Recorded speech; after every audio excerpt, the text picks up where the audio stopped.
Pero ang balita ko, at may nakita akong draft na March 6, yung task force ninyo humihingi pa ng 60 days para matapos yung investigasyon. Pero hindi binigay itong request na to. March 6 to kung 60 days abot pa tayo ngayon. Was the DOJ aware that the ICC was going to issue a warrant already, so 60 days was unnecessary? Hindi po, hindi ho kasama sa usapan niya kasi yung 60 days po, yung additional kaya 60 po days? sabi ho sa akin na isang prosecutor, yung sumulat siya sa akin, yan po verbally ho, sinabihan ko pwede na naman extend na 60 days. Kasi nga, mahirap po talaga magagilap ng mga kaso na matagal na ho nangyari.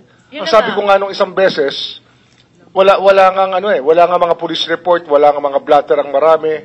Para mahirap ho itong trabaho namin na gumawa ng kaso. Palibasa nga napakahirap at saka mga cold case na yan at nakaraan na yung taon-taon, bakit pinagpilitan at hindi binigay yung 60 days na hinihiling? Hindi, binigay po namin ng 60 days. Kaya lang, hindi na kami sumulat. Ito'y verbal na lang. Pero March 6, 60 days, aabot pa yan ng ilang buwan? Yes, Prosecutor Fadulion. March 6 yung sulat Yes, kung ako po'y pahihintulutan ninyo. Ito po yung naka-flash dito sa screen ngayon, Madam Chair. That is a bogus document. That is not a real document because there is no such document which contains exactly what is highlighted there. Yan po ang totoo. Ang meron po kami... So, saan galing yan? Sino si Abugan? Herbert Calvin Abugan is the OIC Senior Deputy State Prosecutor of the Department of Justice. He heads the task force. So totoong tao siya? Totoong tao po siya. Totoong tao po siya. Yung dokumento po ang hindi totoo.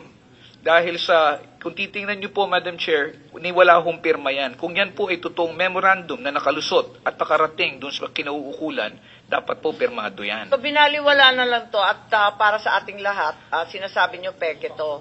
Manufactured po ito kasi po pinaghalo-halo nila yung nilalaman po niyan. Yung sinasabi po ninyong hinihingi na extension na 60 days, kaya nga po, hindi nga po totoo yung dokumento. Pero ang hinihingi pong extension na 60 days, kasi dun po sa unang department order na ginawa ni Secretary Boying, 60 days lamang po ang taning na binigay sa kanila para magsimula sila ng investigasyon. Kulang po yung panahon na yon, kaya po sila humingi ng karagdagan.